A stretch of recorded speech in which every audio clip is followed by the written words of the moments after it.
Radio. Historias del mundo. Diana Uribe. Buenas, les invitamos a los oyentes de Caracol que quieran ponerse en contacto con los programas, llamar al 245-9706, 245-9706 o escribir a los emails de auribe@hotmail.com, diauribe@hotmail.com o a la página web www.diana-uribe.com. Hoy vamos a ver de cómo los Estados Unidos se apropiaron del Hawái y se metieron en el Pacífico Sur.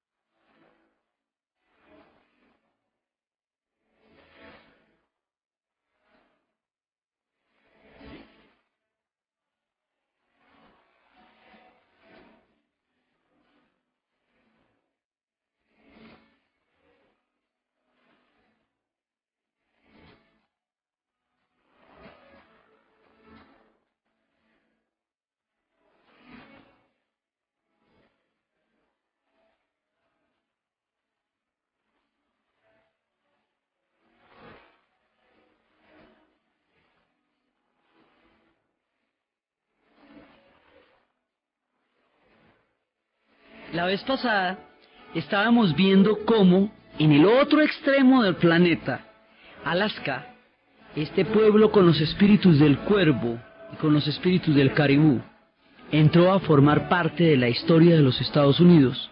Estábamos viendo todos los avatares que llevaron a esas circunstancias, todo el tema con los rusos, con la expansión, con Bering, el tema con los ingleses, el gran juego, y estábamos viendo la fiebre del oro, los relatos de Jack London, las historias de la ley de la vida, del colmillo blanco, todo eso lo estábamos viendo la vez pasada, así que nuestro paisaje era de hielo y de frío. Ahora nos vamos para un lugar totalmente diferente, una isla tropical en el Pacífico, hermosa, paradisíaca, llena de dioses y de aventuras, una isla que va recorriendo una serie de universos, una isla donde se habla de una alternancia de los ciclos rituales del dios Ku, que aparece que representa la tierra, la guerra, y lo conocen como el dios Tu. Y el otro es el dios Lono, que representa el cielo, en la paz, los cultivos, y lo llaman Rongo en las otras regiones de la Polinesia. Dicen que los encargados del culto de Lono tenían bajo su responsabilidad el control de toda la fertilidad de la isla, de eso dependía.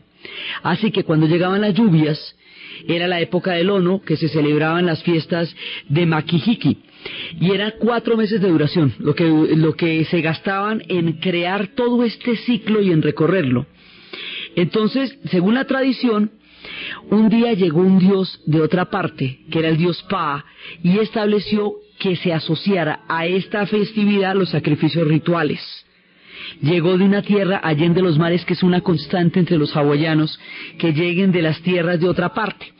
Entonces empezó a incrementar su culto y empezó a crear una serie de diferencias. Entonces el ciclo del Lono comenzaba cuando las constelaciones de las Pléyades se hacen visibles y empiezan a mostrarse en el horizonte, más o menos cuando está empezando el otoño. Entonces la primera parte era que Mahikiki llevaba la imagen del dios por todas las islas, seguía las manecillas de las agujas del reloj. Y ese circuito significaba que el rey hawaiano mantenía los dominios.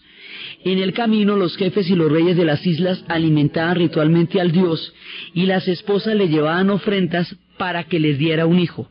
Era, digamos, para tener un hijo sagrado, era fundamentalmente de lo que se trataba todo. Cuando se completaba el circuito, la imagen del Lono se devolvía al templo de origen. Ahí se le sometía a una muerte ritual para que regresara a la tierra invisible, y en su lugar quedaba el dios Ku. Al Lono no se le volvía a ver hasta que no comenzara el siguiente ciclo el año entrante.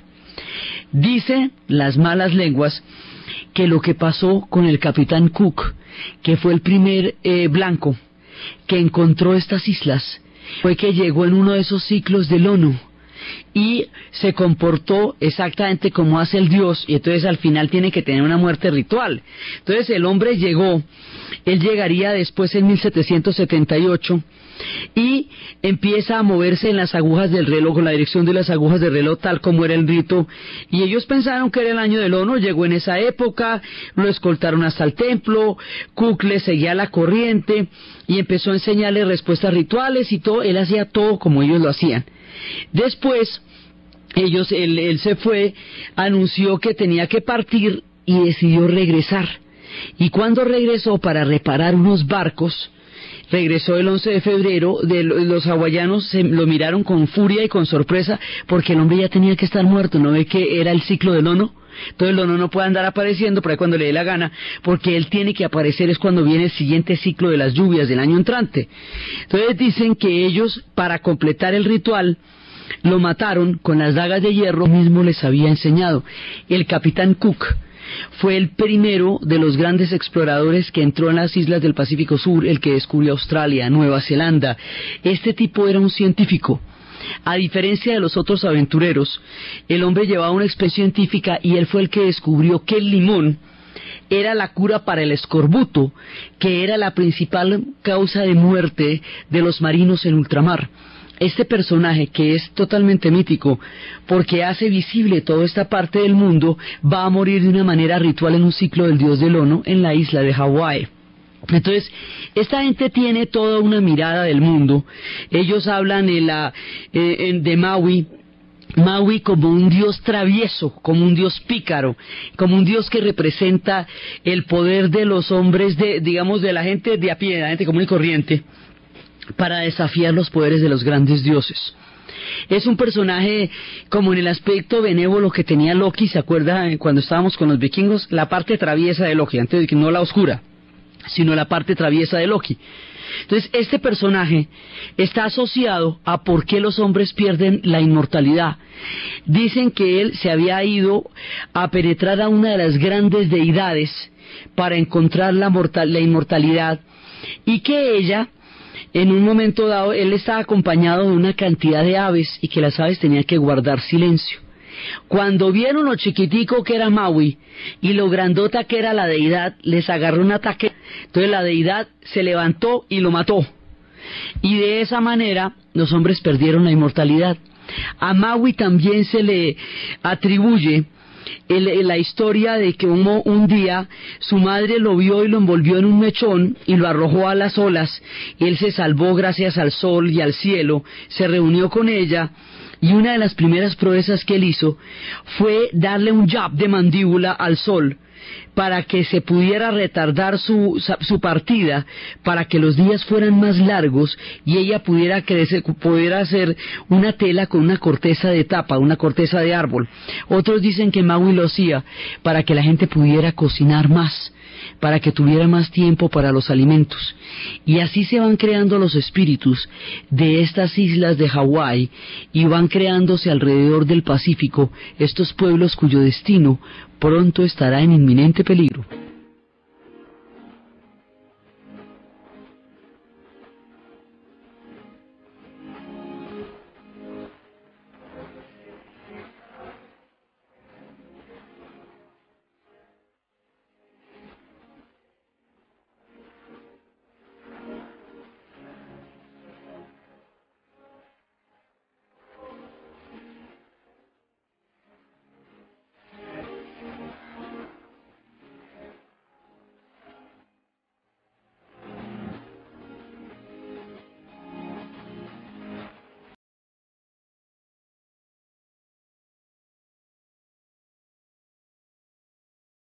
Unas grandes cosmovisiones que compartían con toda la gente de Oceanía, con la gente de la Polinesia y con la gente de la Micronesia. Se habla también de Alulei, que era uno de los dioses más poderosos en las islas del Pacífico, y decían que Alulei fue el primero en ir de una isla a otra sin perderse. Cuentan que al principio de los tiempos ellos no podían alejarse de las costas mucho, porque después no podían regresar. Esto es una constelación de islas sobre el gigantesco océano Pacífico. Así que usted ahí, si no tenía claro cómo era que iba a volver, no se podía alejar mucho. Entonces, ellos vivían asombrados y no podían imitarlo porque no sabían cómo era que él se podía orientar.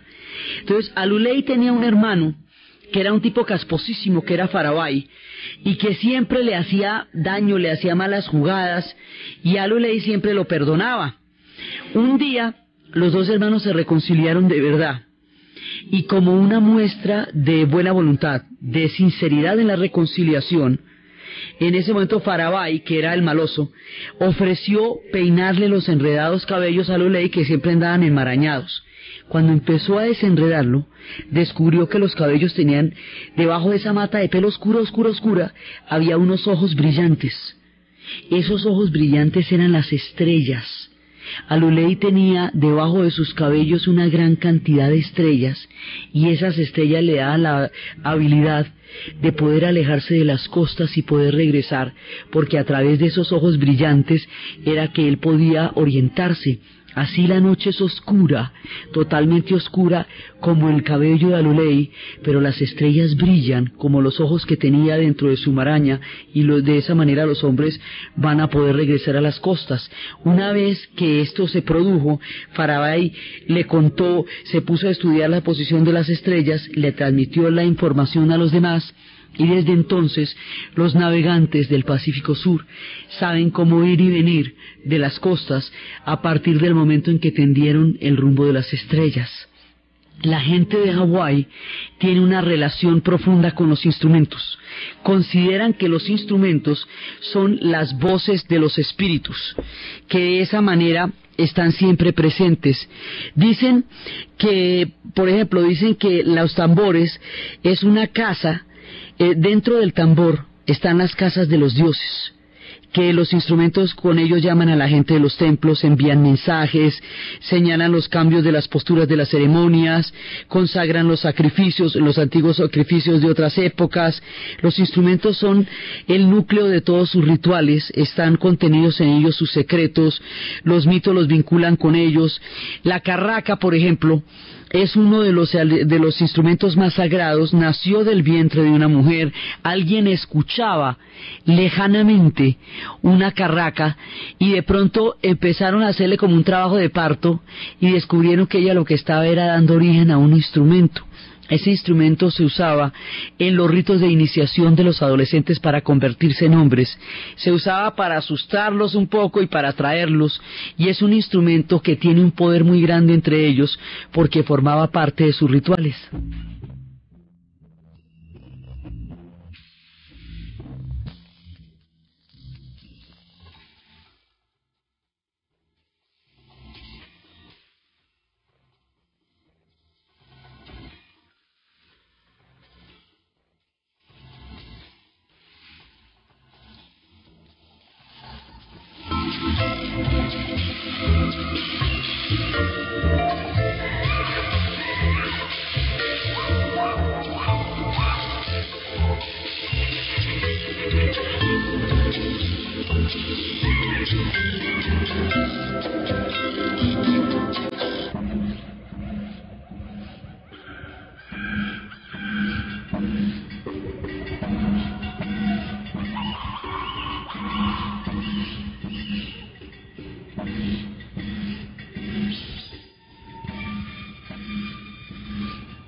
Con sus casas de tambores, con sus carracas, ellos creaban su mundo. Este pueblo que tiene estas historias, que tiene esas cosmovisiones que navega, que trae los ciclos de las lluvias, va a terminar metido en una maraña geopolítica que no tienen ni idea ni se van a imaginar. Este pueblo tenía su milenaria existencia, estaba desde siempre, y de pronto un día un inglés llegó hasta allá y lo llamó las Islas Sandwich, porque había un tipo que se llamaba Lord Sandwich, y esto no es broma. Resulta que era un tipo, un inglés, que era aficionadísimo al juego, y como le gustaba tanto el juego, no podía abandonar la mesa de juego ni siquiera para comer. Entonces, para que le rindiera, le dio por meter un pedazo de carne en 2 pedazos de pan. Por él se llamó a ese invento un sándwich. Cuando a este tipo lo nombraron primer lord del almirantazgo y empezaron las exploraciones inglesas por el Pacífico, a esta isla le pusieron, en nombre de ese primer lord, las Islas Sandwich. Así que así se llamaban. Un año después del paso de los ingleses por allá, de este primero, fue cuando llegó el capitán Cook en toda su exploración por las islas del Pacífico. Y allá fue donde conoció a la gente de Hawái, el rito de Lu y de Longo y de Ki, y le pasó todo eso. Entonces, pero el capitán Cook, digamos, es importantísimo porque es el primer contacto ya de exploración de las islas del Pacífico con el mundo de los europeos. No, ese contacto va a ser complicadísimo para ellos en el futuro, pero él es el que lo establece con un carácter de expedición científica y no solamente con un carácter aventurero como le pasaba a los demás. Entonces, así transcurrían las cosas por allá. Y por el otro lado, también esto se vuelve una referencia de la literatura. Los mares del sur van a quedar consignados en las historias como las de Moby Dick, en donde un aventurero, un hombre de mar, se consigue a un amigo y deciden irse a buscar un barco donde los lleven a navegar, porque lo que ellos son es marinos. Entonces, después de una vuelta larga, van a encontrarse con que sale un barco ballenero. Se montan en el barco ballenero y en ese barco ballenero se van a encontrar con un capitán rarísimo, loco como las arañas, un capitán que tiene un carácter rarísimo, pero sin embargo todo el mundo le para bolas. O sea, un tipo de todas maneras de un misticismo muy extraño, el capitán Ahab. Sí, ese capitán Ahab es como místico, como loco, como delirante, y hablan de una vez que se había enfrentado a una gran ballena blanca y que esa gran ballena blanca en su lucha le había quitado una pierna y esa pierna lo convertía, esa batalla lo había convertido en un tipo cojo, arrogante, terrible, con una sed de venganza impresionante. Y van recorriendo las ballenas y van recorriendo los mares en la época terrible y aterradora de la caza de ballenas. Y ahí es cuando se les va a aparecer, además tenían toda la mitología bíblica de Jonás y la ballena y tal, y se les aparece la famosa ballena blanca. Y esa ballena blanca que llamaban Moby Dick les va a dar una pelea absolutamente aterradora, y en su locura y en su delirio, el capitán Ahab, llegado magistralmente al cine en la actuación de Gregory Peck, en uno de sus personajes más inmortales, este hombre místico, delirante, loco, lleno de venganza, fanático, religioso, lleva a toda la tripulación a perseguir la ballena, hasta que la ballena finalmente los mata a todos. Y dicen, sacan una bandera roja que era la bandera de que ya estaban vencidos, el último de los tripulantes cuando el barco se está hundiendo. Pero es una historia, digamos, de enfrentamiento del hombre contra las fuerzas de la naturaleza. Por esos mares del sur pasaban los cuentos de Moby Dick, de Herman Melville. Por esos mares del sur pasaban los cuentos en los cuales se inspiró Moby Dick también un poco, que era la historia de Lord Jim, que era el que había escrito el inglés Joseph Conrad.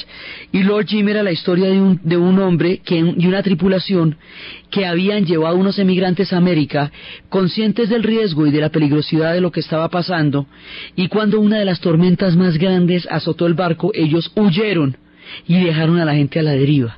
Esto es lo más grave que puede hacer un capitán de barco y una tripulación. Así que Lord Jim huyó con esa vergüenza, y con esa vergüenza llegó mucho tiempo después a Malaya. Entre los malayos va a formar una sociedad, él siguió huyendo hasta que llega allá, va a enamorarse de una mujer malaya, va a tener hijos con ella, y luego por un error de él muere el jefe de la tribu. Así que a él le dan la posibilidad o de irse o de morir ritualmente. Él se queda para morir ritualmente, para salvaguardar el honor de su mujer y para no huir nunca más y enfrentar la muerte que de todas maneras lo estaba rondando. Ya entonces le habían contado de la teoría de la reencarnación y dijo, bueno, chévere, y decide morir ritualmente. Esta historia de Joseph Conrad, él va a escribir también Los Duelistas, que sería llevada al cine con Keith Carradine, y va a escribir un libro que se llama El Corazón de las Tinieblas. Basado en El Corazón de las Tinieblas es que se va a llevar al cine una película que se llamaría Apocalipsis Now. Es basada en esa novela. Entonces, historias de todas las aventuras están transcurriendo en la literatura. Historias cósmicas están ocurriendo en las islas, donde se vio una existencia maravillosa, plácida, armónica con la naturaleza. Estas islas fueron hechas para ser paraísos, pero la geopolítica las va a convertir en bases, en polígonos, en unas cosas muy complicadas y muy alejadas de las inspiraciones de los dioses. Los dioses les habían dado días largos, cálidos climas, bellos colores marinos, para que ellos se regocijaran en la delicia de la naturaleza, que era lo que estaban haciendo, mientras al otro lado del mundo se cocinaban intrigas increíbles.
Mientras la suave brisa mece las palmeras de estas islas, las mujeres bailan con sus collares de flores y con sus faldas de flecos, y los hombres elaboran danzas rituales complejas, y los dioses los acompañan en sus ciclos de la vida y de la muerte. En Europa, Darwin va a desarrollar la teoría de la evolución. Entonces, según la teoría de la evolución, la adaptación de las especies depende de su capacidad para resistir, y solamente aquellos que son más fuertes sobreviven, y además hay un margen de azar altísimo en esas adaptaciones de las especies. La teoría de la evolución a Darwin mismo le costó una cosa muy complicada, porque él era el esposo de una mujer muy devota y muy religiosa, y él sabía que una teoría de esas iba a causarle una herida muy profunda a su esposa. La tuvo reteniéndola todo el tiempo que pudo, le dio úlcera, le dio de todo, hasta que a otra persona estaba a punto de sacarla y dijo, ay no, yo 20 años con esto para que otro llegue y se lleve el crédito tampoco, y la publica. Y eso cae como una bomba, por eso tiene implicaciones religiosas y tiene implicaciones sociales. Aquí vamos a hablar en este capítulo de las implicaciones sociales. De las religiosas vamos a hablar después, cuando estemos viendo el pragmatismo. Entonces resulta que la teoría de la evolución va a entusiasmar tanto a la gente de su época, va a ser tan supremamente, digamos, novedosa en términos de interpretación del mundo, que de ella va a ser una interpretación un tipo que se llama Spencer. Y este tipo Spencer le da por hacer una extrapolación de la teoría de la evolución, de la adaptación de las especies y el más fuerte, que era una investigación grandísima que había hecho Darwin, que había ido a las Galápagos, que había ido por todos lados entendiendo cómo era que las especies sobrevivían.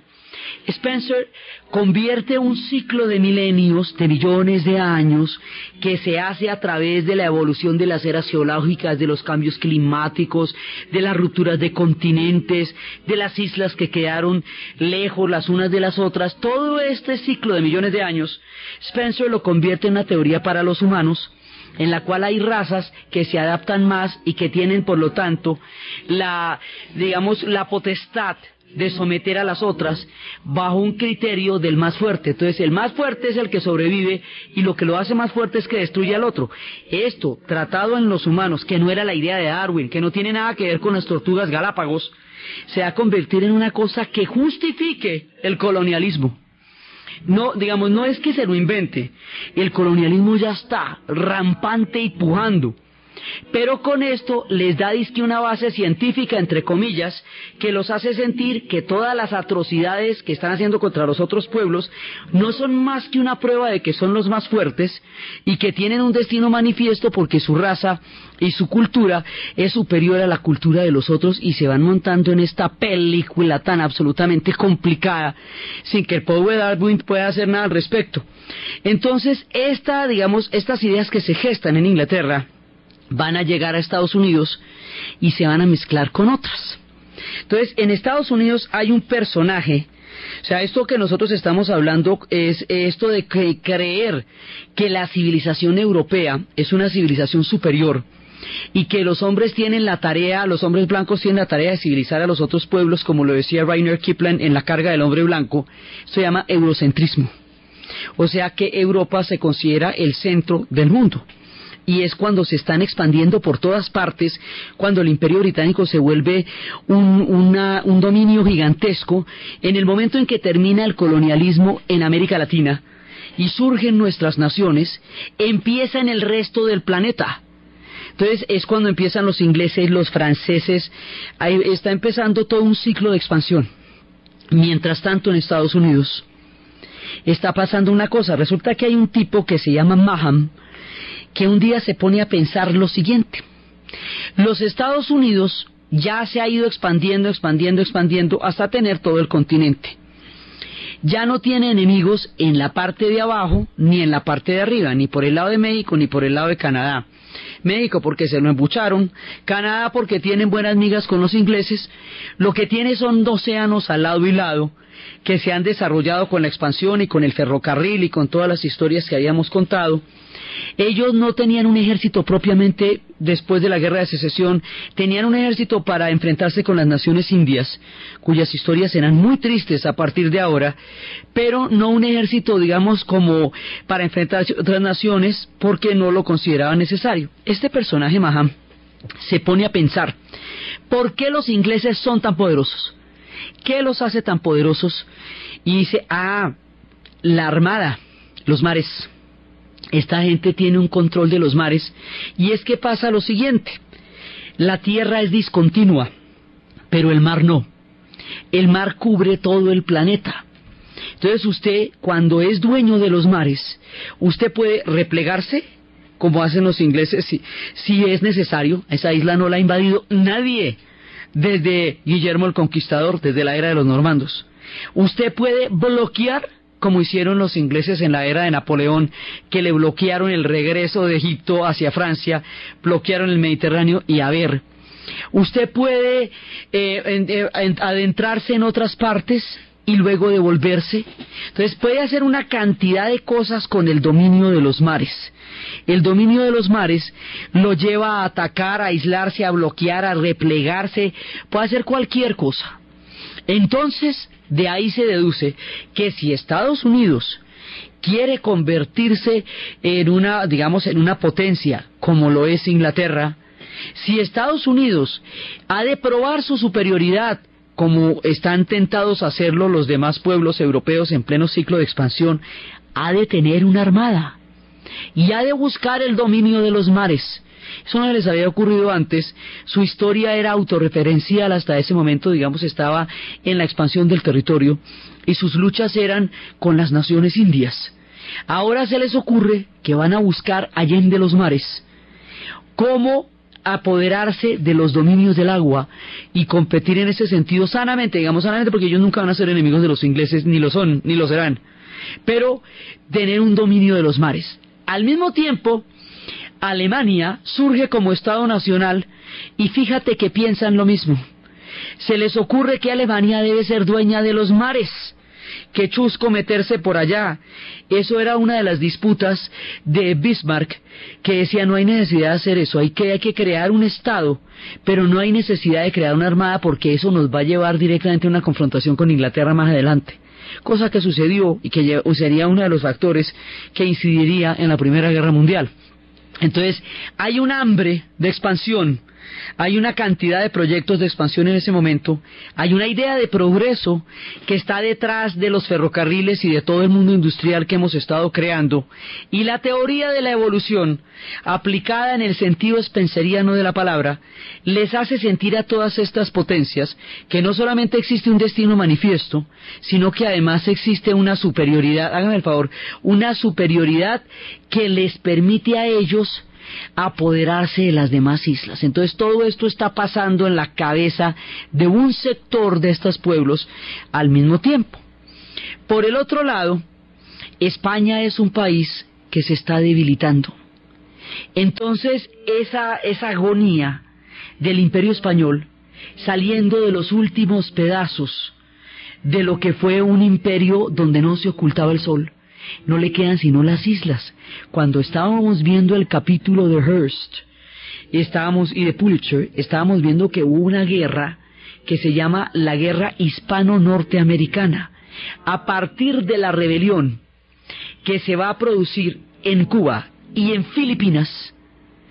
Va a empezar un proceso de descolonización contra la vieja España, que en ese momento languidece, de los cubanos que se están levantando en rebelión y de este gran proyecto geopolítico que rodea y contextualiza este hecho.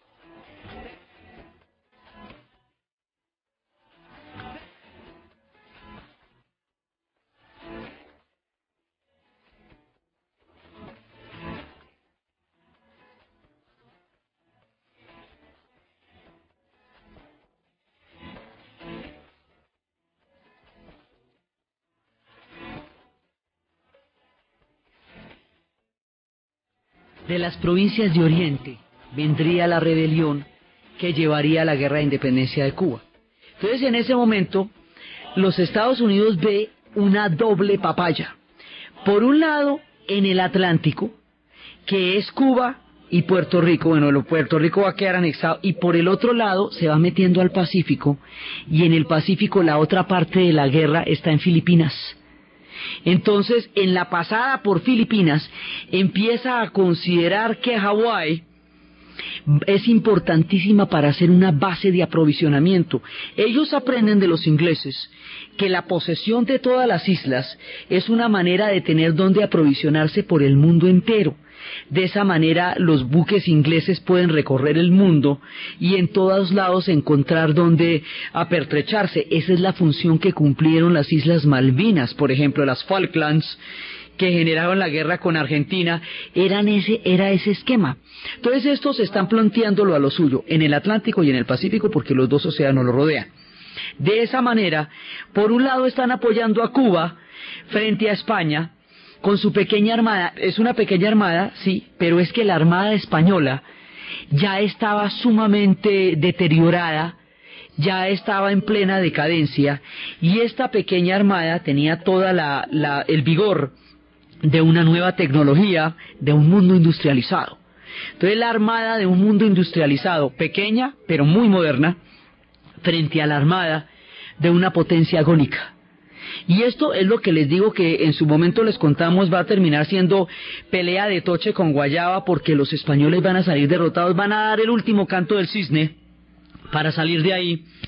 Mientras tanto, los cubanos saben que ellos no hubieran podido hacer esa rebelión si no tienen el apoyo norteamericano, porque si bien España era un imperio agónico, sola la isla no lo hubiera podido resistir. Entonces se alían con ellos, y era cuando les contaba todas las historias de Pulitzer y Hearst, inventando y montando toda una historia para vender periódicos, y la prensa amarilla había surgido a propósito de ese episodio que sería tan cuestionado en el futuro, sobre cómo se manejó la información con fines sumamente amarillistas y efectistas. Entonces, eso por un lado. De la misma guerra se está librando en Filipinas, porque Filipinas es una colonia española.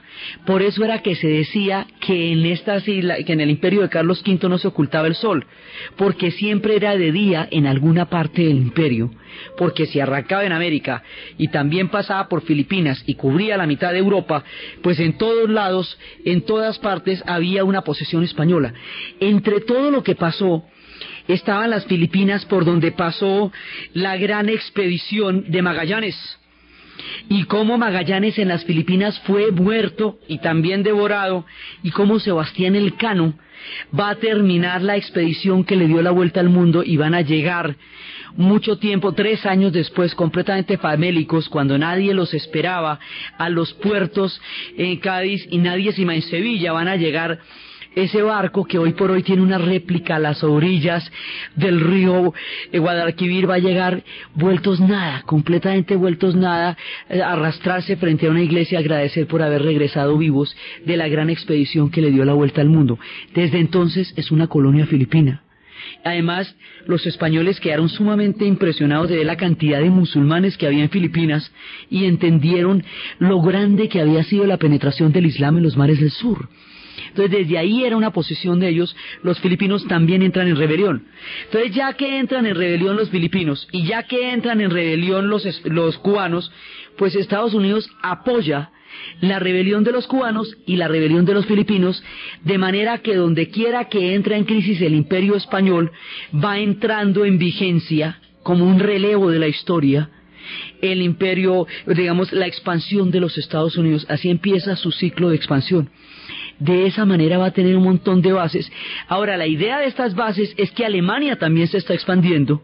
Entonces es como para ganarle la carrera a Alemania. En un principio la isla que estaba era la de Samoa, que se la van a repartir entre las 3 potencias, con un carácter bastante pugnaz entre las 3. No era una repartición chévere, sino pugnaz, que eran los de Samoa. Los Estados Unidos tenían una pequeña isla que se llamaba Midway, que quedaba a 1.700 kilómetros de camino, a mitad de camino entre el mar y la tierra, por eso se llama la tierra en medio, Midway, y se van metiendo en el Pacífico para lograr este proyecto de construir una armada y de convertirse en una potencia ultramarina, según las pretensiones de Maham, para convertirse en un gran poder. O sea, el ciclo de los pueblos que se conforman, se consolidan, se unifican y luego se expanden. Este es el momento en que se empiezan a expandir. Cuando se empiezan a expandir es cuando van a llegar a Hawái. En Hawái van a crear una base. En la base van a tener un puerto. Ese puerto se va a llamar Pearl Harbor, o sea, el puerto, la bahía de las perlas. Y ese es el puerto que van a tener, que más adelante van a atacar a los japoneses cuando la expansión japonesa empiece por el lado del Pacífico. Ya hacía tiempo, en 1853, había llegado el Comodoro Perry, la flota de Matthew Perry, había llegado al Japón, que estaba inmerso en el periodo Edo, en el tiempo de las islas flotantes, en la era del kabuki y el no, en los tiempos de esos atardeceres y de las geishas y de los samuráis. 300 años de aislamiento había tenido el Japón, al convencerse de que los blancos se peleaban entre sí y nada bueno tenían que aportarle al pueblo japonés. En 1853 llega el Comodoro Perry, que los japoneses describen como los barcos negros, y les dicen que tienen 1 año para abrirse. Los japoneses en ese año empiezan a averiguar qué van a hacer, y empiezan a hacer un proyecto de modernización gigantesco que se conocerá como el proyecto de la dinastía Meiji. Entonces ya eso había sucedido antes, o sea que ya había una presencia en los mares del sur por el lado del Japón. Ahora, en 1898, que es el momento en que se produce la guerra de Cuba, vienen por el Pacífico y por el Atlántico a la vez. Por el Atlántico no era tan complicada la cosa, porque no hay rivalidades reales, pues ya las rivalidades, la doctrina de América para los americanos había zanjado eso, con los ingleses habían quedado en que no se metían ahí. En un momento tuvieron una pequeña disputa por la Guyana británica, y les habían pedido ayuda unas posesiones, porque la Guyana era una posesión británica. Entonces en ese momento les pidieron ayuda porque se estaban definiendo los límites. Un país que se llamaba Venezuela, la pequeña Venecia. Este país de Venezuela, la pequeña Venecia, le pidió ayuda a los Estados Unidos para evitar que los límites de la Guayana británica llegaran a excederse hacia su territorio en la formación de las naciones. Pero aparte de eso, y ya cuando se establecieron los límites y se hizo respetar la doctrina Monroe, no había una amenaza continental en América real. Sí, por eso era que el proyecto, ellos no iban a permitir que nadie se metiera ahí, y ya habían pactado eso con los ingleses. Entonces la lucha es por el Pacífico, y en el Pacífico es cuando se van a ir a Filipinas. Las Filipinas tendrían que haberle dado la independencia lo mismo que se la dieron a Cuba, pero es que en Cuba un senador alcanzó a decir que Cuba no se la podían anexar. Eso no se alcanzó a pactar para Puerto Rico y para Filipinas. Luego Puerto Rico quedó anexado como una indemnización de guerra, y Filipinas quedó como una posesión norteamericana, cosa que a los filipinos les dio una bronca, y uno de los líderes de ellos, Aguinaldo, encabezaría una rebelión contra los Estados Unidos. Eventualmente la isla será independiente, pero eso es mucho tiempo después. Por el momento, y durante la Segunda Guerra Mundial, cuando llegue, será una posesión de los Estados Unidos. Después se van a independizar, pero va a pasar harto rato, y se va a dar una rebelión muy grande que no está muy registrada y no tiene miniseries, pero que sí sucedió. Mientras tanto, la isla de Hawái, allá había un rey que había logrado unificar la isla, que había creado toda una monarquía. Ese rey va a entrar en trato con los Estados Unidos, les va a decir que se pueden anexar como territorios, pero respetando su carácter de república. Estados Unidos va a aceptar esas condiciones, porque además la isla siente que se puede proteger si se mete con los Estados Unidos de una rapiña que se está dando en las islas del Pacífico. Se están despertando los pueblos de los antiguos dioses que habían convivido durante tanto tiempo. Ahora se van a enfrentar con la increíble voracidad de todos los pueblos que están peleándose por ser imperios en los mares del sur. Y todos estos pueblos tan hermosos estarán ahora convertidos en una subasta, en una rapiña de todas las armadas, que cada una con un destino manifiesto, con el eurocentrismo, con la teoría de la evolución, con la idea de la potencia, con cualquiera de los discursos, se va a apoderar de estos paraísos para convertirlos en su centro de poder.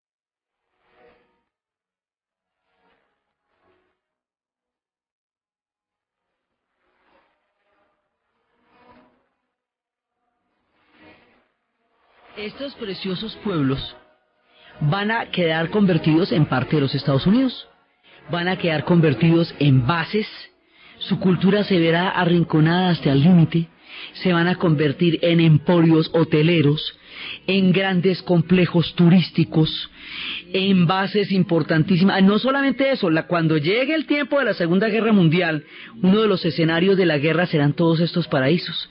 Por eso es que esos paraísos se van a convertir en polígonos, porque allá se disputarán partes importantes de la Segunda Guerra Mundial, pero esas partes se van gestando en este momento del relato. Ahorita, cuando Estados Unidos queda con Filipinas y con Midway y con Hawái, y pone en Hawái el puerto de Pearl Harbor, ahorita cuando Alemania se apodera de otras, después Alemania perderá la Primera Guerra Mundial, los japoneses reemplazarán muchas de esas posesiones y después, cuando se enfrenten por el proyecto de expansión, estas islas serán el escenario de la Guerra del Pacífico durante el tiempo de la Segunda Guerra. Entonces, se les acabó la diversión, Marcho, se acabó la dicha y se acabaron los instrumentos rituales, porque ya lo que queda son estas islas sometidas a la teoría del hombre blanco, a la idea de superioridad del hombre blanco, a las necesidades de pertrechos, a las historias bélicas y a los complejos turísticos. Entonces ya no serán los tiempos de Alelewi, ya no serán los instrumentos de Carracas que inciten a la nueva entrada de los muchachos en el mundo de los hombres, ya no estarán con ellos Longo y Q esperando los ciclos de las sequías, sino que serán en el futuro los tiempos de las miniseries. Magarret andará preguntándole a Chinjo que cuánta gente ha comprado cables con las especificaciones técnicas de 2 pulgadas en Waikiki en las últimas semanas, y empezarán a darse miniseries de acción, y el copete de Magarret reemplazará la suave brisa que traía los vientos de los dioses.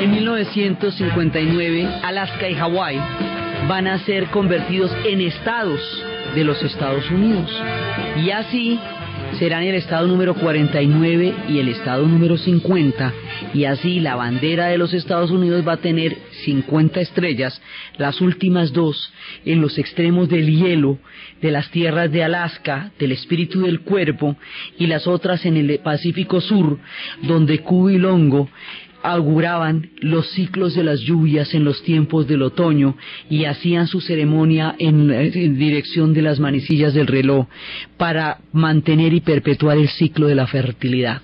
Y esa es la manera como nuestro poético Hawái va a terminar montado en el proyecto de expansión de los Estados Unidos, y entonces ya la cosa está hecha. Y más adelante, ya teniendo el Pacífico, teniendo el Atlántico, teniendo Alaska, teniendo a Hawái, teniendo a Filipinas, teniendo a Midway, una parte de Samoa, ahora se necesita un canal interoceánico que pueda comunicar el Atlántico con el Pacífico. Ya lo hayamos hecho con el ferrocarril, ahora toca hacerlo por la vía marítima, porque llegaron los tiempos del poder allende los mares. Así que cuando esto se sella, ya desde 1898, después de que España pierde sus colonias y entra en la depresión más grande de una generación a la que le duele España, y la generación del 98 describirá en sus versos este dolor terrible de un tiempo que ya pasó, de aquella España que pasó y no ha sido, esa que hoy tiene la cabeza cana, diría Machado. España se echa a morir, Estados Unidos reemplaza la hegemonía en el continente, la suerte de Panamá ya está echada, y con ella la de Centroamérica, aunque todavía no hagan el canal. El destino manifiesto de un proyecto de Estado se empieza a planificar sobre Panamá. Por eso es que eso no lo podían hacer los franceses, porque eso era acabar con la teoría de América para los americanos, y los franceses lo intentaron como una compañía. Esto era, o sea, una compañía independiente, que era la compañía del canal. Esto va a ser un proyecto de Estado.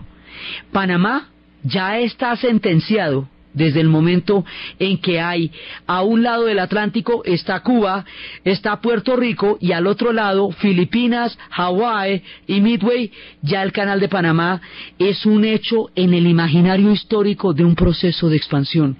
Mientras tanto, en los Estados Unidos, las naciones indias van a tener su último destino. Se acerca el final de las guerras, los momentos más terribles, los enfrentamientos más duros, hasta el largo sendero de las lágrimas, cuando marchan derrotados a las reservaciones, y el mundo del oeste entra en un furor particular porque están muriendo las naciones indias y están naciendo los granjeros, o sea, están naciendo todos los personajes de las historias de la pequeña casita en la pradera. Los Singals con sus cofiecitas van a empezar a poblar esas tierras que fueron orgullosamente parte del mundo de las naciones indias. Eso es lo que vamos a ver en el siguiente programa. Entonces, desde los espacios de los dioses cósmicos, del maná y de todo aquello que nutre las islas del Pacífico, desde los instrumentos que son las voces de los espíritus, desde el hungo que cuenta la historia de las lluvias, desde los proyectos geopolíticos, desde la expansión allende los mares, desde los repartos de los imperios, desde la voracidad de las expansiones de poder y la interpretación de la teoría de la evolución como una justificación científica de una dominación del mundo que va a caer sobre la pequeña y dulce Hawái. En la narración, Tiana Uribe. En la producción, Jessy Rodríguez. Y para ustedes, feliz fin de semana.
Le preguntamos a la gente qué haría en las 24 horas más intensas de su vida.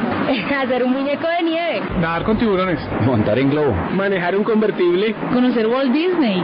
Hacer una superrumba en una isla. Cuéntanos cómo y con quién quieres vivir tu mejor día y American Express de Bancolombia te lo hace realidad. ¿Quieres saber cómo? Regístrate ya en www.bancolombia.com. En el 5º aniversario de American Express de Bancolombia, todo puede pasar. Promoción válida para tarjetas que tengan una facturación de 200.000 pesos entre el 29 de noviembre de 2007 y el 15 de febrero de 2008. Aplican condiciones y restricciones. Autorizado y controlado por la Empresa Territorial para la Salud de ETESA. La temporada taurina de Bogotá, del 19 de enero al 24 de febrero, en una presentación de Café de las Letras, de Consubsidio y su Festival Gastronómico Español, Aguardiente Antioqueño y Ron Medellín Añejo, los licores de mayor venta en Colombia, Industrial de Poleas, toda clase de poleas en hierro y aluminio, 201-4070, Pesquera Jaramillo, por más de 64 años, la mejor comida de mar en Bogotá, Caracol 60 años, se escucha más. Los primeros años son los 6 primeros, los más importantes para crecer. Porque tú me quieres, porque yo te quiero, siempre ten en cuenta lo que hay que hacer. Ayúdales a resolver los conflictos mediante el diálogo y facilítales que lleguen a acuerdos de una sana convivencia. Dedícales tiempo para la diversión, juega siempre con ellos y enséñales con el buen ejemplo. El mejor comienzo para ser feliz. Colombia por la primera infancia, Instituto Colombiano de Bienestar Familiar y Caracol Social. Preparar unos barcos. Regresó el 11 de febrero, los hawaianos lo miraron con furia y con sorpresa porque el hombre ya tenía que estar muerto, ¿no ve que era el ciclo del Ono? Entonces el Ono no puede andar apareciendo por ahí cuando le dé la gana, porque él tiene que aparecer es cuando viene el siguiente ciclo de las lluvias del año entrante. Entonces dicen que ellos, para completar el ritual, lo mataron con las dagas de hierro mismo les había enseñado. El capitán Cook fue el primero de los grandes exploradores que entró en las islas del Pacífico Sur, el que descubrió Australia, Nueva Zelanda. Este tipo era un científico. A diferencia de los otros aventureros, el hombre llevaba una expedición científica y él fue el que descubrió que el limón era la cura para el escorbuto, que era la principal causa de muerte de los marinos en ultramar. Este personaje, que es totalmente mítico, porque hace visible toda esta parte del mundo, va a morir de una manera ritual en un ciclo del dios del Ono en la isla de Hawái. Entonces, esta gente tiene toda una mirada del mundo. Ellos hablan de Maui como un dios travieso, como un dios pícaro, como un dios que representa el poder de los hombres, de la gente de a pie, de la gente común y corriente, para desafiar los poderes de los grandes dioses. Es un personaje... Radio. Historias del mundo. Diana Uribe. Buenas, les invitamos a los oyentes de Caracol que quieran ponerse en contacto con los programas, llamar al 245-9706, 245-9706, o escribir a los emails de auribe@hotmail.com, diauribe@hotmail.com, o a la página web www.diana-uribe.com. Hoy vamos a ver de cómo los Estados Unidos se apropiaron del Hawái y se metieron en el Pacífico Sur.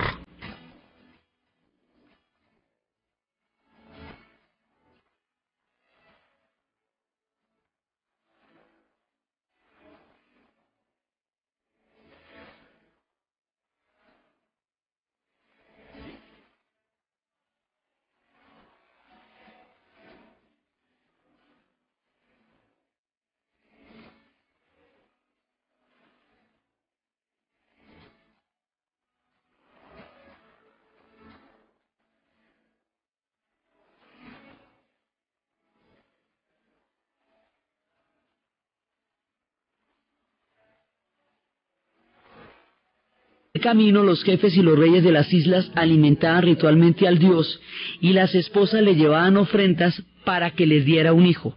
Era, digamos, para tener un hijo sagrado, era fundamentalmente de lo que se trataba todo. Cuando se completaba el circuito, la imagen del Ono se devolvía al templo de origen. Ahí se le sometía a una muerte ritual para que regresara a la tierra invisible, y en su lugar quedaba el dios Ku. Al Ono no se le volvió a ver hasta que no comenzara el siguiente ciclo el año entrante. Dicen las malas lenguas que lo que pasó con el capitán Cook, que fue el primer blanco que encontró estas islas, fue que llegó en uno de esos ciclos del Ono y se comportó exactamente como hace el dios, y entonces al final tiene que tener una muerte ritual. Entonces el hombre llegó, él llegaría después en 1778, y empieza a moverse en las agujas del reloj, con la dirección de las agujas del reloj, tal como era el rito, y ellos pensaron que era el año del Ono. Llegó en esa época, lo escoltaron hasta el templo, Cook le seguía la corriente y empezó a enseñarle respuestas rituales y todo. Él hacía todo como ellos lo hacían. Después él se fue, anunció que tenía que partir y decidió regresar, y cuando regresó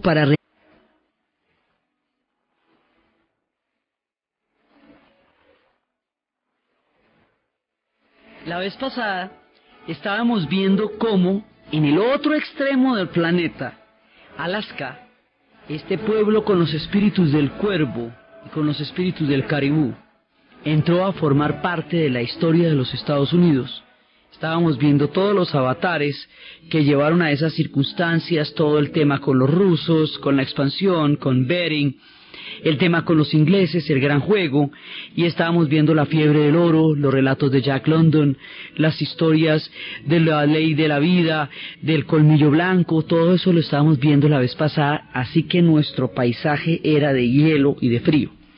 Ahora nos vamos para un lugar totalmente diferente, una isla tropical en el Pacífico, hermosa, paradisíaca, llena de dioses y de aventuras, una isla que va recorriendo una serie de universos, una isla donde se habla de una alternancia de los ciclos rituales del dios Ku, que aparece que representa la tierra, la guerra, y lo conocen como el dios Tú. Y el otro es el dios Lono, que representa el cielo, en la paz, los cultivos, y lo llaman Rongo en las otras regiones de la Polinesia. Dicen que los encargados del culto del Lono tenían bajo su responsabilidad el control de toda la fertilidad de la isla, de eso dependía. Así que cuando llegaban las lluvias, era la época del Lono, que se celebraban las fiestas de Makihiki, y eran 4 meses de duración, lo que se gastaban en crear todo este ciclo y en recorrerlo. Entonces, según la tradición, un día llegó un dios de otra parte, que era el dios Pa, y estableció que se asociara a esta festividad los sacrificios rituales. Llegó de una tierra allende los mares, que es una constante entre los hawaianos, que lleguen de las tierras de otra parte. Entonces empezó a incrementar su culto y empezó a crear una serie de diferencias. Entonces el ciclo del Lono comenzaba cuando las constelaciones de las Pléyades se hacen visibles y empiezan a mostrarse en el horizonte, más o menos cuando está empezando el otoño. Entonces la primera parte era que Mahikiki llevaba la imagen del dios por todas las islas, seguía las manecillas de las agujas del reloj. Y ese circuito significaba que el rey hawaiano mantenía los dominios. En el